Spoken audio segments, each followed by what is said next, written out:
Welcome back to the Nose Knows.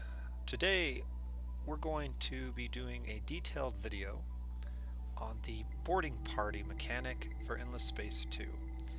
I have been watching one of my favorite YouTubers once more, SB, who has been diving into the new Vaulter DLC and doing an excellent job, might I add.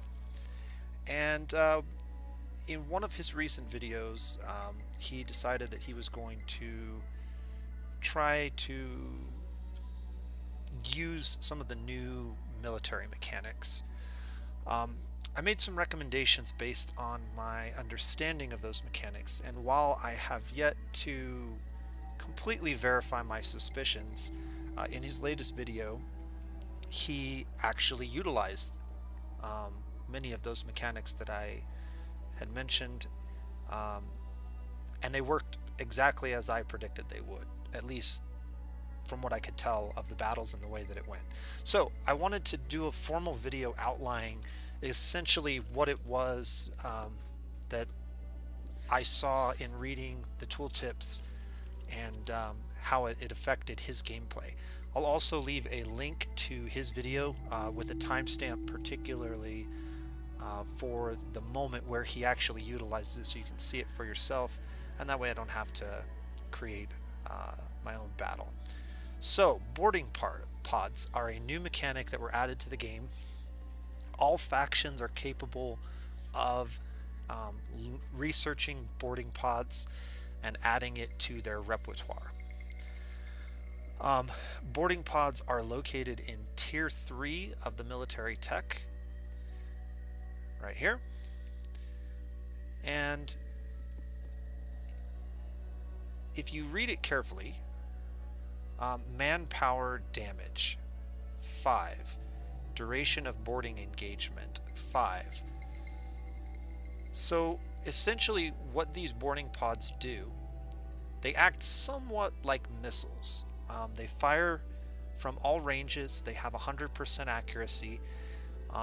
They can be shot down like a missile. They have 200 health per pod, and if a pod is shot down by flak cannons or other defense modules, it will not engage with the ship. However, if it makes contact with the ship, it will deal up to 5 bonus damage to the crew per second. So up to 25 damage per pod that lands. That could be quite significant, and I'm not exactly sure how the numbers for manpower stack out on the ships, so we'll have to look at that. One thing to keep in mind when you add boarding pods to a ship design, they will increase the cost of that ship in industry or dust, but also in manpower, and so it will require additional manpower to fill out those particular ships than they normally would require. So that's important to note.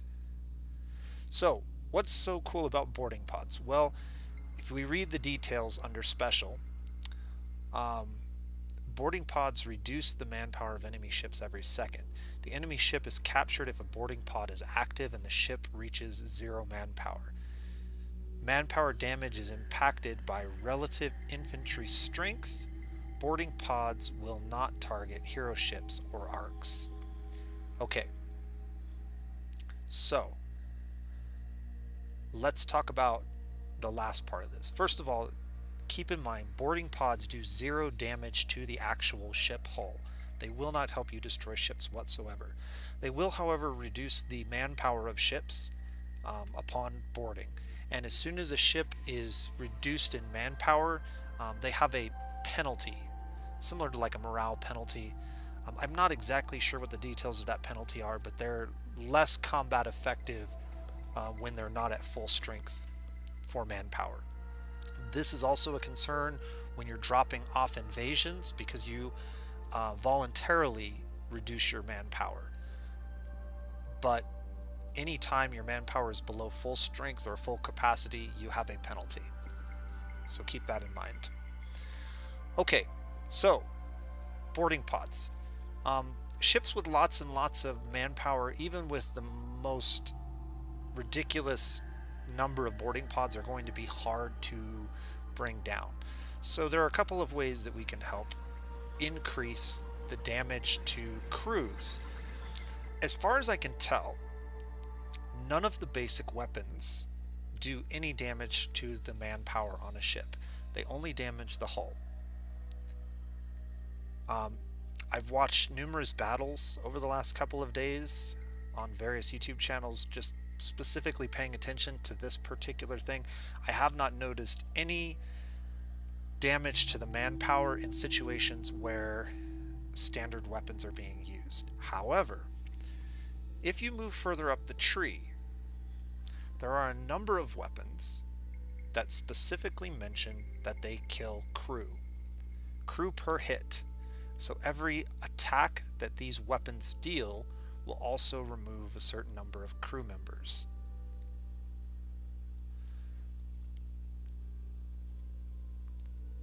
This is another weapon that will damage crew per hit. However, you'll notice there's a couple of big differences between these two weapons. This weapon is a long-range weapon because it's missile based. It has a lower crit chance. It's a projectile based weapon, and it only kills 3 crew per hit. A high amount of damage, but only 3 crew per hit. This weapon, the improved pinch beam, has a lower damage per second, significantly lower damage per second. However, it kills more crew and it has a higher crit chance.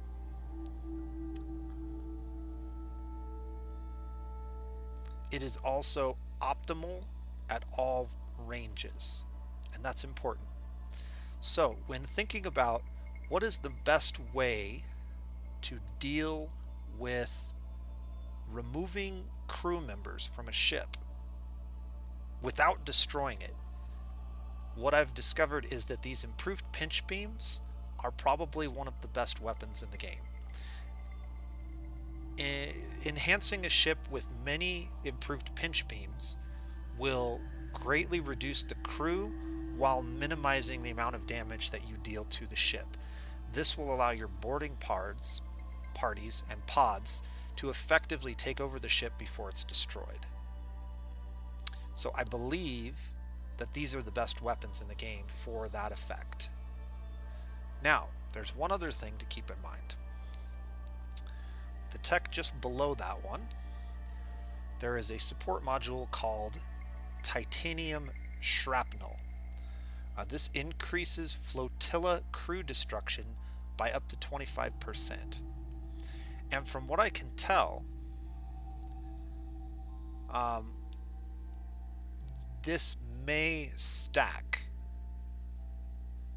and it may apply to all ships in the flotilla. So having 2 of these on a support ship would increase the crew destruction by 50% for all weapons in that particular fleet. This can be very beneficial. Now the question is, why would you want to do that when you could just add more of these? Because a 25% increase, or 50% if you threw 2 of these on a ship, isn't going to necessarily be as beneficial as just putting more improved pinch beams on a ship. And the reason for that would be twofold. Number one, on ships that don't have a lot of weapon modules, you can kit the support modules out with this to enhance crew damage. And keep in mind, as far as I can tell, this is flotilla wide, so it increases the crew damage for the entire flotilla, not for the entire fleet, but just for the flotilla where this ship is located. It would make sense to spread these out into multiple flotillas if you did do that, or make sure that you're putting most of these modules in a flotilla that also has a fair number of improved pinch beams. This module will have 0 impact, as far as I can tell, on ships that are kitted out with basic weapons, because basic weapons do not deal crew damage. This weapon, while it does do crew damage, it is not suitable for um, boarding party builds. And the reason that I say that is because number one, it does less damage per hit, and number two, it does a lot higher DPS. And the potential for destroying the ship you're trying to board is higher when using these weapons. What this weapon would be most suited for, as far as I can tell, would be an anti-invasion weapon. If you're constantly being invaded, one thing that you can do to lower the invasion force is use these, and they will either destroy the ship outright or at the very least minimize the crew and give the enemy crew a penalty while reducing their manpower for future invasions. This is an either or branch in the military tree, so if you take one of these you'll be unable to take the other one. My advice is, if you are planning on doing a boarding party heavy fleet design, always go for these. The improved pinch beam is by far the superior choice, as far as I can tell, for boarding parties. Now there's one other aspect that we need to talk about that is pretty critical to having a successful boarding party, and that is in the military tree. Here we go.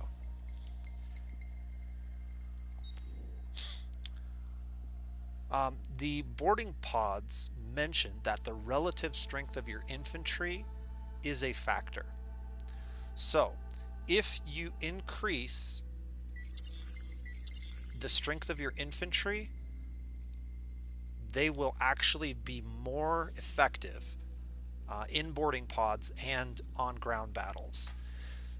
Instead of doing the standard 5 damage per turn, I did notice that SB's boarding pods were doing 6 damage per second. And I think that is directly the result of him having activated this particular upgrade for his infantry. A plus 20% damage increase will increase the effectiveness of his troops, and so they will be dealing 6 crew damage per second for 5 seconds. So that would be an important one to rush if you're planning a boarding pod strategy. Obviously, if you can get to the last one, that's another 10%. And so I'm not sure how the health benefit applies, if it adds more time to the ticker. I didn't pay that much attention to how many seconds, and there were so many boarding pods, it was kind of hard to keep track of. The health might actually increase the amount of time that the infantry tick, so you might get an extra second. So it would be, with this, it might be 5 damage for 6 seconds, 5 damage a second for 6 seconds. This might be 6 damage per second for 6 seconds, or 5 if the health doesn't actually apply, though I think it should. And then this one would give you more further bonuses to that, so keep that in mind. But these are important aspects to increasing the effectiveness of your boarding pods. They also could potentially increase the effectiveness against boarding pods. So if your enemy is using boarding pods and you have upgraded your infantry, the boarding pods should be less effective against you. So keep that in mind. Those numbers are going to shift one way or another, depending on the relative strength of each faction's infantry. Okay, so the last thing that I want to point out is that there are potentially upgrades further down the tree to boarding pods, and I think the vaulters actually have a unique boarding pod. Yes, it has additional health. Crew killed per hit is 25. Manpower damage per second is 10. and duration of boarding engagement is 5. So this is a much more effective boarding pod than the standard boarding pod. This is a vaulter specific boarding pod. I do not know if there is an advanced boarding pod that is not vaulter specific, maybe slightly weaker than this one. Usually faction specific traits are slightly better versions of generic traits, so you might look into that. Keep in mind, this one has a significantly higher cost in manpower. So if you were to put 2 of these on a ship, you would need an extra 200 manpower to fill that ship up, in addition to its standard manpower costs. Okay, I hope that has been informative.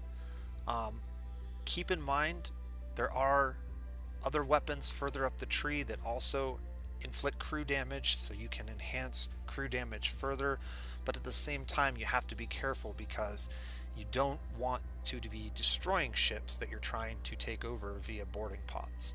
Finding the proper balance of weaponry that reduces crew and boarding pods is going to be tricky, and it may vary depending on the faction that you're engaging. The last thing that I want to point out is that there are 2 defenses. Well, 3 defenses to boarding pods. So if you are in a war where your enemy is using boarding pods against you, the 3 primary defenses for boarding pods are: number 1, any kind of a flak cannon. Flak cannons will shoot boarding pods down, similarly to missiles, and so having flak cannons on your ships are a good idea. They can greatly reduce the damage that you receive from boarding pods. The second thing is there is, and I can't remember exactly where it's at.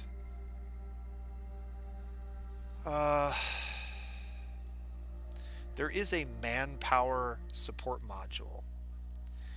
The manpower support module adds 100 manpower to your ships. That will mean that the enemy will have to chew through another 100 troops in order to get to 0 manpower and take over your ship. So that is important. And then the last one is anti-personnel defense drones.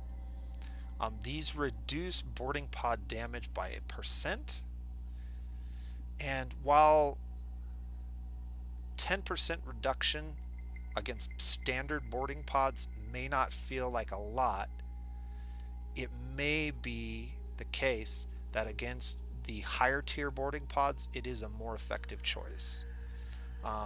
It doesn't sound like a great choice against standard boarding pods. I think that the better choice against standard boarding pods would be just to add another 100 manpower.